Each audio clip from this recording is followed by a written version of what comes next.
Okay, let's begin everyone. So ours is about participant conformity, social identity, and the formation of policy preferences.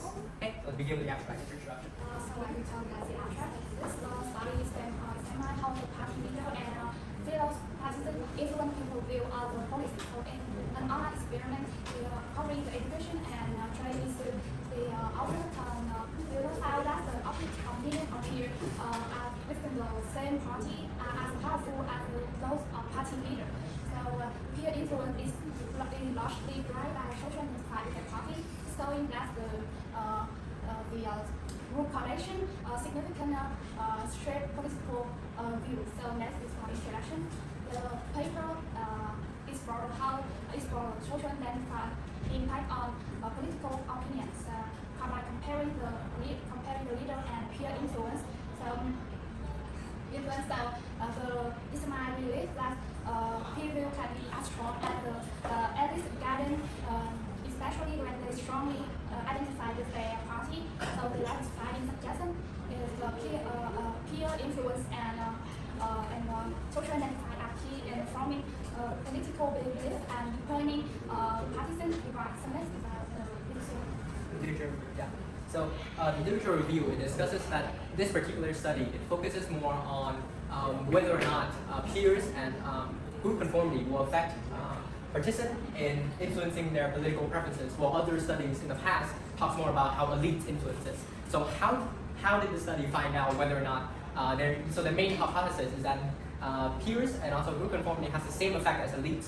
So they did this by creating a 10-minute questionnaire and giving it to over 1,000 or 1,024 US citizens.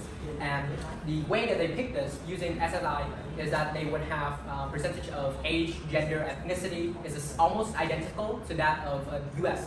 And they would have two different problems or policies, one about the Common Core curricular standards and one about the Trans-Pacific Partnership trade agreement. Yeah. And so having these two news, they would split the 1,000 participants into 5 different groups. One group being control, that they only read the news without any influence from any other data, while the other 4 treatment groups, they would receive, let's say, this percentage of Republicans or this percentage of Democrats agree or disagree with or opposing of this idea.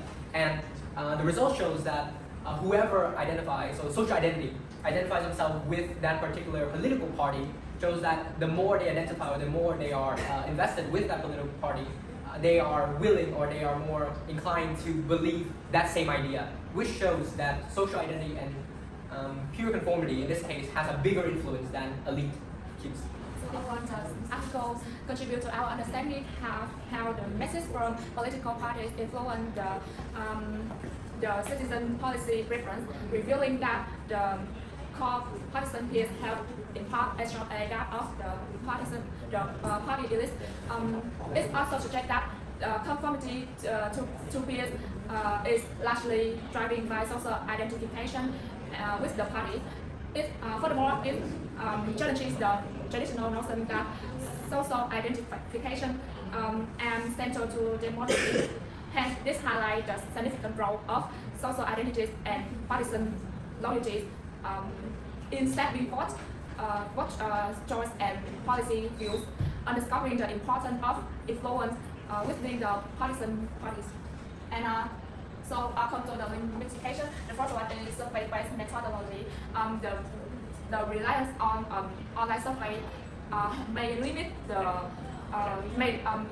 external validity of the result because real-world situation may differ from the control environment from the survey. And then this one is like a long-term analysis. The study focused on immediate response to cues and doesn't investigate how it influence process or develop over time. And the last one is measurement of social identity. The study relies on self-reported measures and of the partisan social identities, which could be subjective and influence of the survey format. The last one is the history that we is the U.S. Capitol riots on January 6th. The events were during COVID-19, so there was an election and Joe Biden won that election. But however, supporters of Trump were to think that the election is fraud because they don't see it, and there's online influence like social media has created an echo chambers that makes them believe and reinforce their belief and encourage them to act. Many participants see themselves as patriots, prioritizing their group identities over legal and moral issues, which leads them to justify extreme actions. While some speech play a role in this, the influence of society identities and peer pressure, however, was stronger, and the riots highlight the growing divides in societies and how group loyalty can worsen political conflicts. Understanding these polarizations, social factors, and divisions can be, as they can lead people to alter their own values and challenge democratic discussions. Lastly, the related to our paper is conformities and obedience to authority. So conformities, which is individual often conforms to group behavior due to social pressures and leading to actions that may conflict with personal values or society's norm. And obedience to authority is people tend to follow directions from perceptive authorities figures, which can lead to competence with harmful or unethical actions, as seen in various historical contexts. This is the group evidence, group work evidence that we achieved, and that is the end of our presentations. Anyone have questions? So, can the team apply the findings and core concept of the paper to current affairs in this? Yes, of course. Okay, so current affairs. Last time I did one about the current election, but I wanted to talk about the Disney situation in 2022. So in February 2022, there was a law that was made in Florida. So it says that like it bans anyone in school to talk about sexual orientation or anything relating to gender, which caused a massive uprising among the people. And Disney, in this case, because it was their main target audience, like children and everything, they did not have a quick solution. They didn't respond with anything.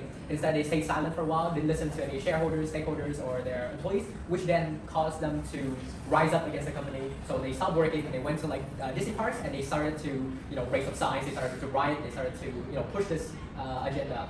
And so then Disney saw that and said, okay, yeah, I'll solve this problem now. So that shows that peer conformity, so from society, from all different parts of the LGBTQ community and everything like that, has a bigger impact than, in this case, authority and lead which is the ex-CEO of Disney at the time. That's it. Thank you.